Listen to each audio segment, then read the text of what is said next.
Hello, and welcome to episode 4 of Mo Money, Mo Houses, the personal finance podcast with a dash of sass. I'm your host, Jessica Morehouse, and today my guest, I'm very excited to interview her. She's a very, very good friend of mine. Her name is Stephanie Williams, and we go way back. We go, I'd say, about almost a decade now. Became friends in university and just kind of kept that friendship going, I guess. And today I'm going to talk to her about a couple of things, including her frugal lifestyle, her minimalist lifestyle, but also how she manages to afford to travel for half the year every year. And that also includes not working for half the year. So it's pretty interesting. Just a few things before I get into the show. Thank you for everyone who's listened to the first 3 episodes that I launched on June 3rd. Super excited about the launch, and I got some really great feedback, so thank you so much for that. Also, I don't think I mentioned this in the first couple of episodes, but I do do some blog posts or show notes for each episode. So if ever you want to get some more details about each episode, and I always include links that I mention in these blog posts, just check out momoneymohouses.com/podcast. There's a list of every single episode with links to the show notes. Also, for every episode, it's very easy to find that particular episode's show notes. All you have to do is go say it's episode 1, momoneymohouses.com/1. So for this, since this is episode 4, just check out momoneymohouses.com/4. Super simple. All right, so let's get into it. Thank you so much, Stephanie, for being on the program. Let's kind of start off with what do you do? What do you do for a living? I work for a nonprofit called BEST, Better Environmentally Sound Transportation. I'm now the general manager. I started in October 2009 as an intern and kind of worked my way up. And the primary thing I do is run a program called the Bicycle Valet, which is free and safe bicycle parking for events, and it used to be quite seasonal in nature and kind of run. I remember when it first started, I was one of the volunteers. I don't okay, just for remember one Canada Day. Yeah. It was one Canada Day. Yeah. Anyway, so like our season used to be from April to October, so I would take off November to March. And it was pretty fantastic. Now as it's kind of grown at a crazy rate, and now I've taken over more of a general role in the organization.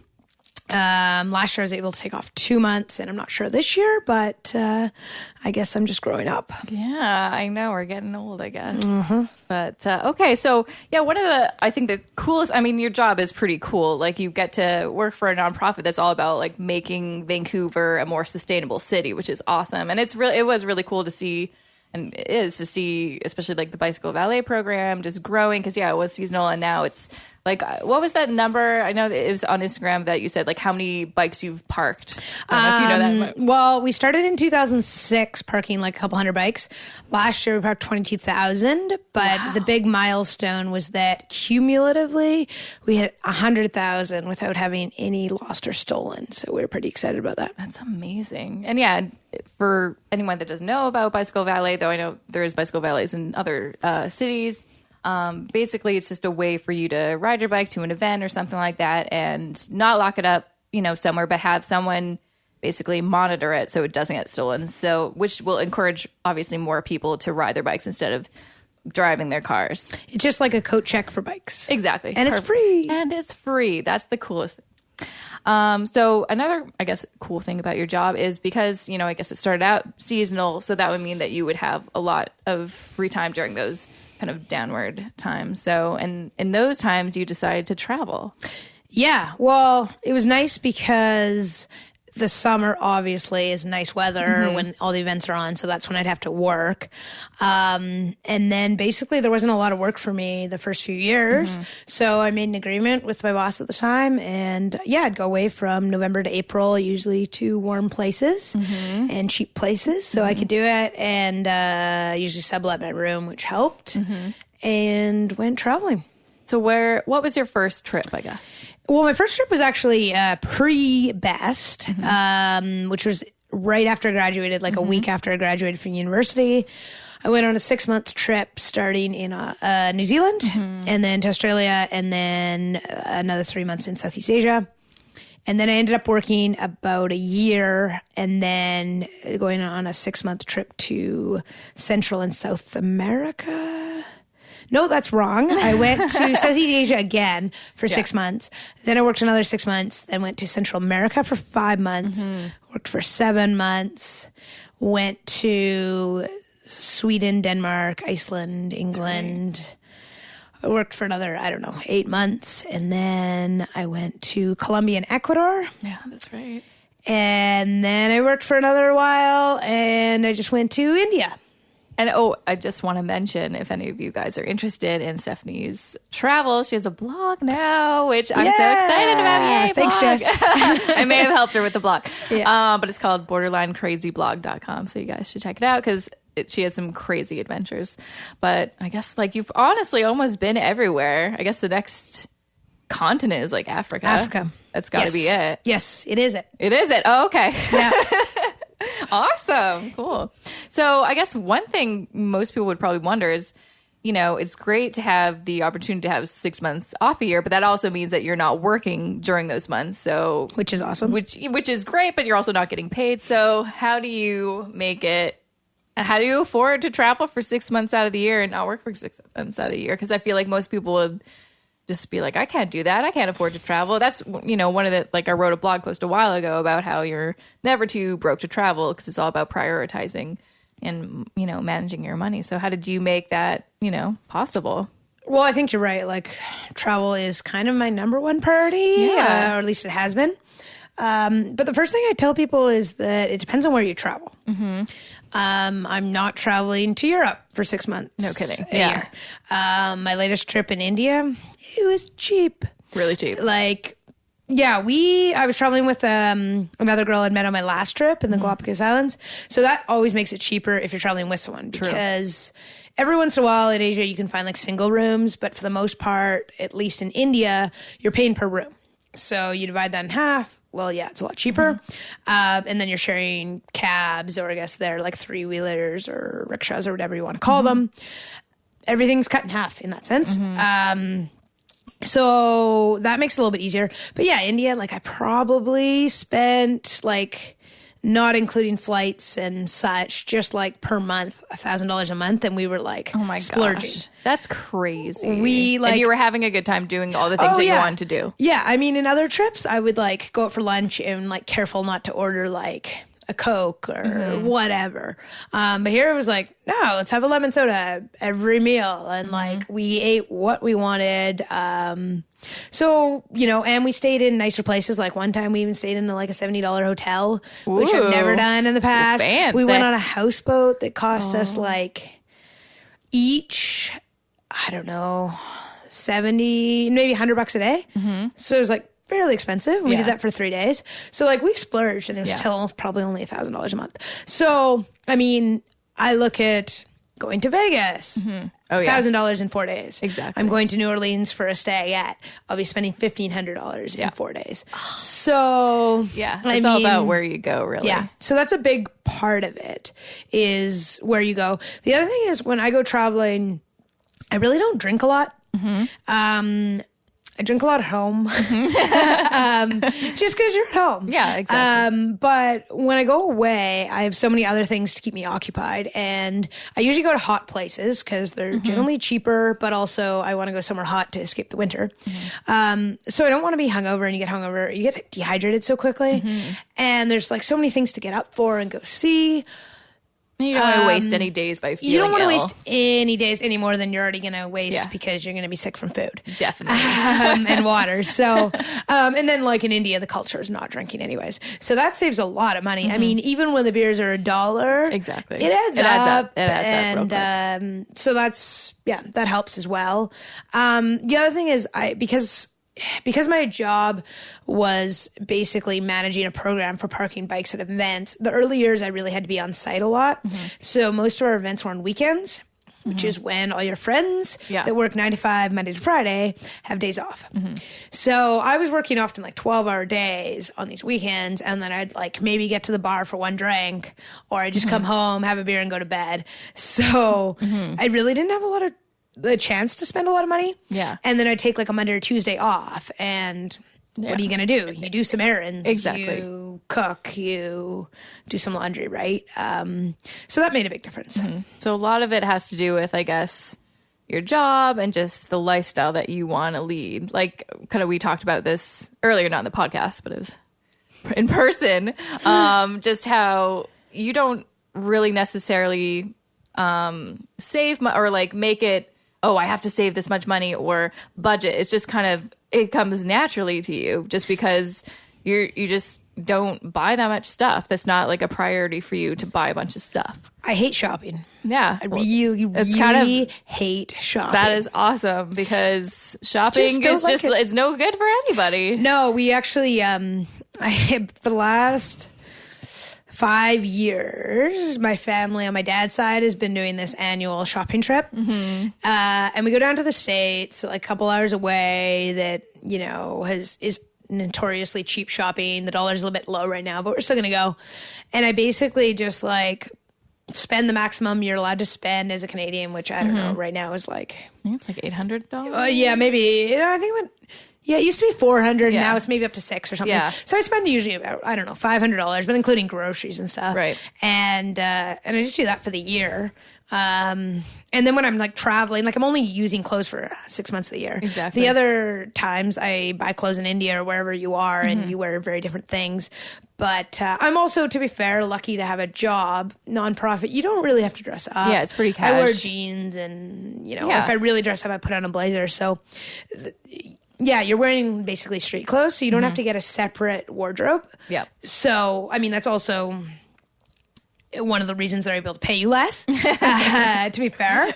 But, yeah, I don't have to spend money on work clothes, so that really That does helps. save a lot. The other thing is I work for a nonprofit promoting sustainable transportation. Exactly. I don't own a car. I actually owned a car. I was given a car by my grandpa when he passed away when I was 19 or 20, and I had that car for 1 year. I sold it for $400 in the end, so it was obviously worth a lot of money. But the insurance on it was $1,700 a year. Wow. When I had a universal transit pass that I had to pay for anyways, and then gas and that kind of stuff. And so I actually did the math one day before I even had dreams of this job, and was like, I can either keep this car or I can go traveling. Exactly. And they say the average car in Canada, the stats are that it costs you $10,000 a year when you account for depreciation, maintenance, gas, insurance. So $10,000 a year, well, that's a lot more than I spend on any of my trips. Exactly. No, cars are really expensive, which is why, like, I didn't even realize it wasn't even necessarily a choice. It's more just like I've always lived in a city, and having a car made no sense because there's nowhere to park it. Honestly, that's the main reason. Like, there's nowhere to put it.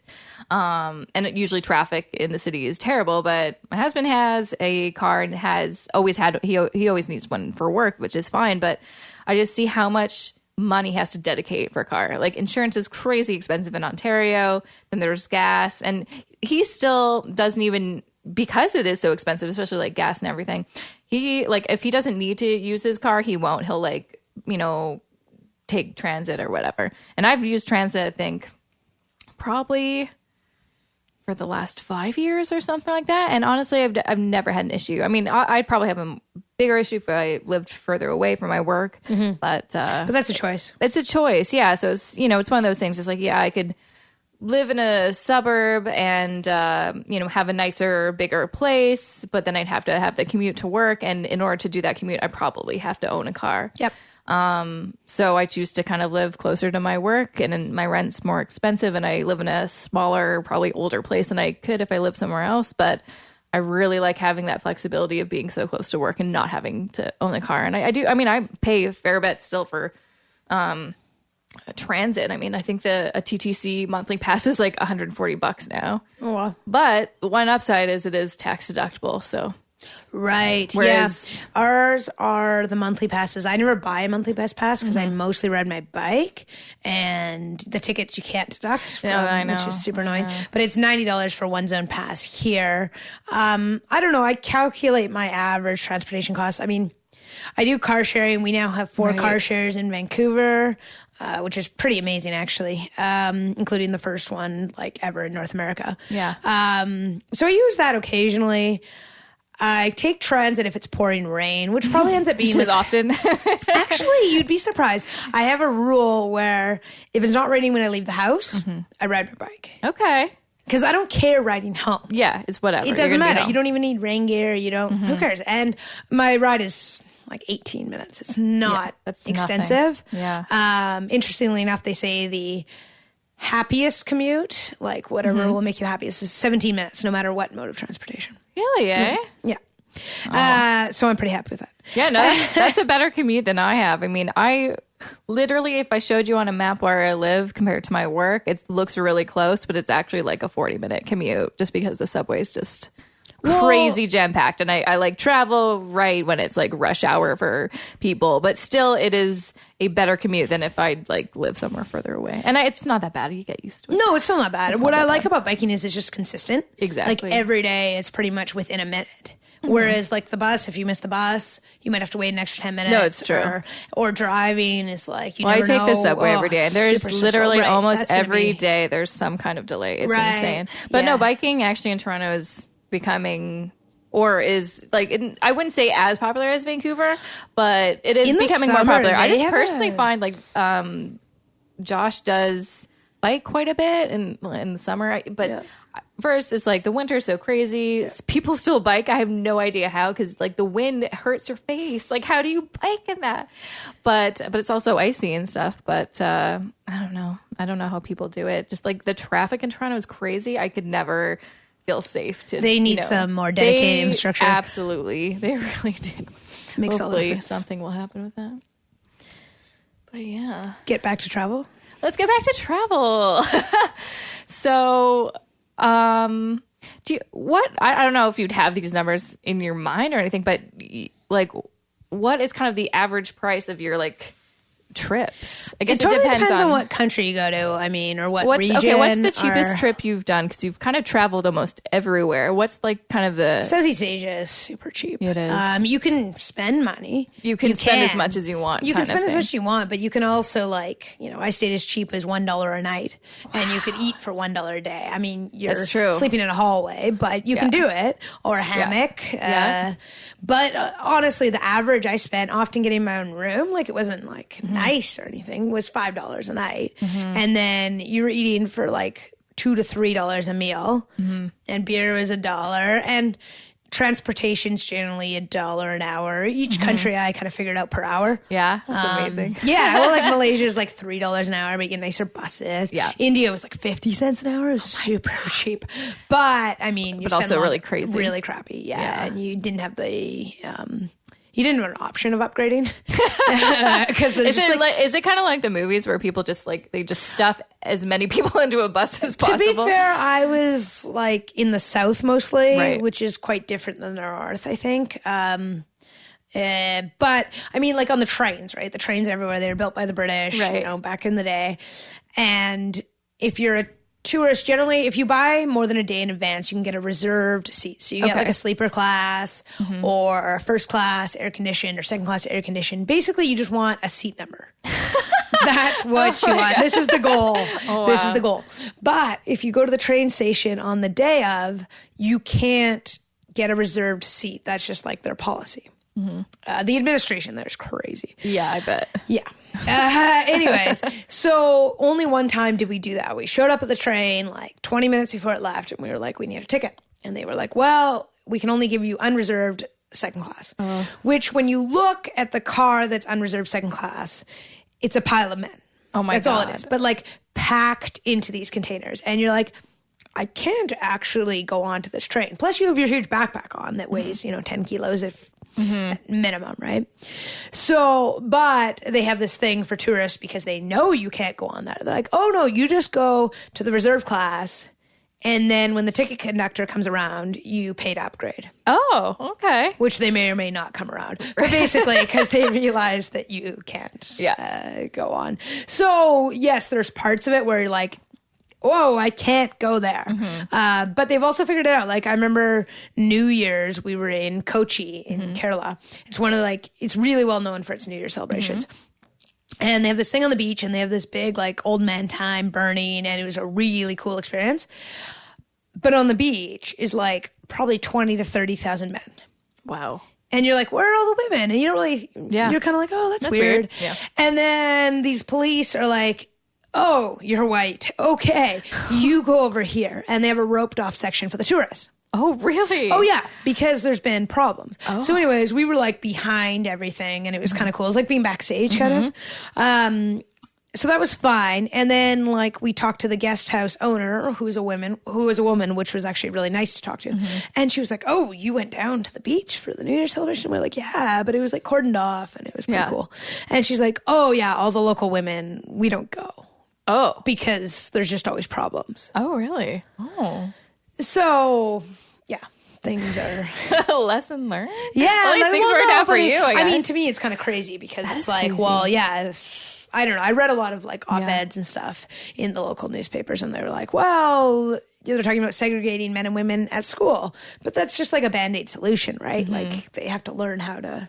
Well, I guess that kind of makes me think, because I feel like with a lot of those countries that are cheaper to travel in, there is also, or seemingly so, more risk, or they seem more dangerous. Like, I remember, a few years ago, if you said you're going to Colombia, people were like, do you want to get shot by a drug lord? Like, that's a dangerous place to go. But actually, and you're lately, like, yes, I do. Yes, I do. Yes, I do. That's why I'm going. But lately, it seems like that's actually kind of a hot place to go. Yeah. So, but still, I kind of wondered if, like, in your experience, because you are going to lots of these cheaper places, lots of these places where, like, North Americans kind of have this weird perception, like, I don't know, it seems a bit dangerous or whatever.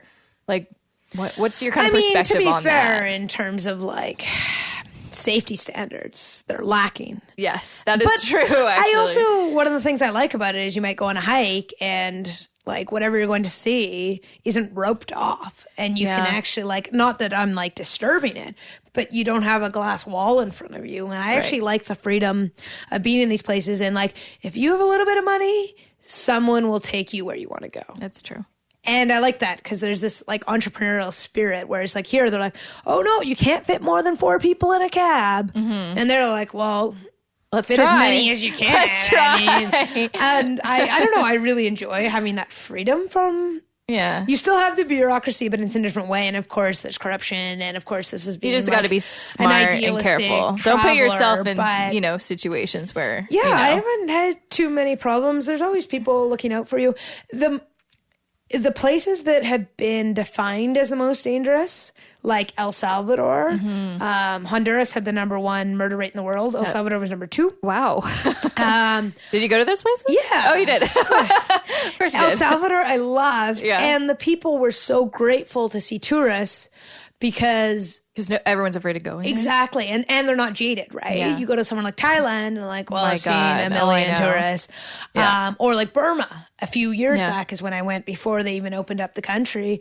And, there was a bit of controversy because is your money going to the government? Right. They changed a lot of policies by the time I came in, so my money wasn't going. Yeah. And the people there were just like, thank you for being here. Please go tell everyone how wonderful it is. We need more people. We want outside sources of information, that sort of thing. I don't know. People just, it's, you look at like Mexico, right? Yeah. And everyone's like, we can't go to Mexico other than all inclusive. I still like talk to people. They're like, well, I'll go to Mexico, but I won't leave the resort. Well, yeah, so that's you're not really Mexico. seeing Mexico. No, you're just seeing you're some in an random airport. beach. I mean, you can be anywhere at that point. And to be fair, like, I traveled in the south of Mexico a couple of years ago, and people were like, okay, you probably don't want to go to like the border of the states, like, really north. Yeah. Other than that, you're fine. Yeah. Like, and I mean, especially in Central American stuff where I'm not hanging out in the big cities, like Guatemala City, to be fair. I remember taking a bus in, and then these people were like, where are you going? And I was like, oh, I'm just going to this other town. I'm waiting for the other bus. Like, okay, do not leave the bus station. And these were local people. Oh, okay. You know, like, do not cross the road. Oh, wow. And I was like, okay. But Fair like, I'm not enough. hanging out in these 10 million people cities that have no tourist sites. Yeah. I'm hanging out in these like beach towns or small if you go to the smaller kind of or villages, historic sites, like, you know, it's, Yeah.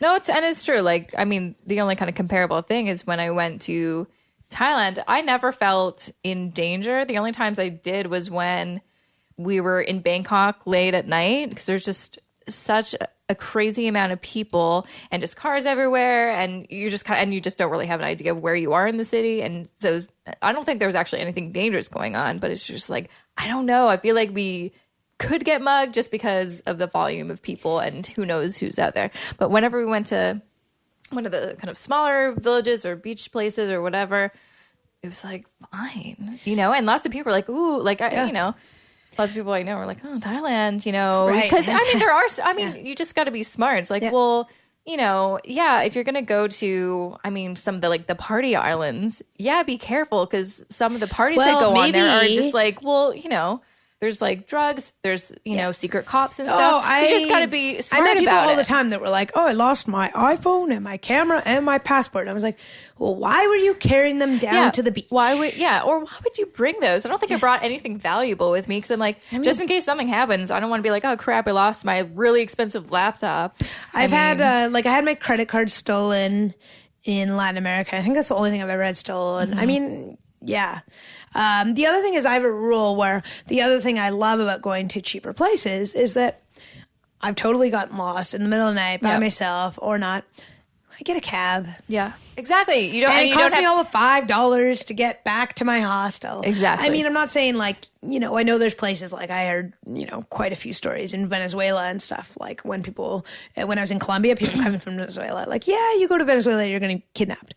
But, you know, other than that, you know, there are you're right, something could happen. But I could also be walking in Vancouver and something exactly. Like there's, you know, just as much chance of, you know, where, you know, how people are afraid to fly. Well, right. There's probably a bigger chance that you'll get struck by lightning or chance you're going to get into a car accident. Exactly. So you can't really live your life being afraid of these things, because you may miss out on some really awesome experiences. The other thing I loved, especially when I was doing 6 months on, 6 months off, is you just didn't have the time to acquire anything, because I'd come home and I'd be like, well, what's the point of investing in this new TV or this new couch? Or like, I'm just going to be leaving again in 6 months. Exactly. I don't care. Yeah. And I love that. And I think when you're on the road for 6 months, living out of a backpack, so you literally have 10 to 12 kilos, you have 3 T-shirts, you just realize that you really don't need a lot. I mean, obviously you can get away with a lot more when you're backpacking. Yeah. But you really are used to the minimal lifestyle. And then when you get home, you're just like, oh, nice bed. But yeah, you realize, hey, this doesn't actually change my happiness in any way. No. Like for a split second, if you buy something new, ooh, that'll be fun. But otherwise, and you know, it's funny that you say that, just because when we had to sell all of our stuff here in Vancouver, because we didn't want to bring that much, we just had like a carload of stuff, drove to Toronto, you know, we weren't really sure how long we were going to stay in Toronto. So we're like, well, let's not try to accumulate anything. Like we bought some furniture because we needed to, we had nothing. But otherwise, it's like literally I didn't buy books because I didn't want to bring a bunch of books back if we decide like, oh, this sucks, we're going to move back. Yeah. And so we've been really careful on not buying stuff, and it's been actually really nice. Like sometimes I'm like, oh, I kind of wish we had like another side table or something like that. But otherwise, it doesn't really change our happiness in another way. If anything, it's kind of nice not having a bunch of stuff to clutter your house, or I don't know, just anything. And another kind of like the first time I experienced that was when, you know, I was 18 and went to Gambia as a volunteer. And I was pretty much living out of a backpack for the first time for 2 months. And when I came back, I was just so like, it just shocked me how materialistic everyone was. And they didn't notice they were. It's not like they were doing it maliciously. It's just everyone just put so much importance on stuff. And because I'd be living out of a backpack for 2 months, I had no idea why. Like, I'm like, I don't want that stuff anymore. Mm-hmm. I feel so free not having anything, because it really means that the kind of opportunities are limitless. I can, if I want to, jump on a plane tomorrow. Yeah. And it it's not like I'll have to figure out where to put all my stuff. My roommate and I always joke that we leave the door open quite a bit because it's not. You do. Like, it's not a big deal. Well, yeah. I mean, my landlord's lived here for 40 years. She's never had it broken into. This is a safe neighborhood. Yeah, I guess.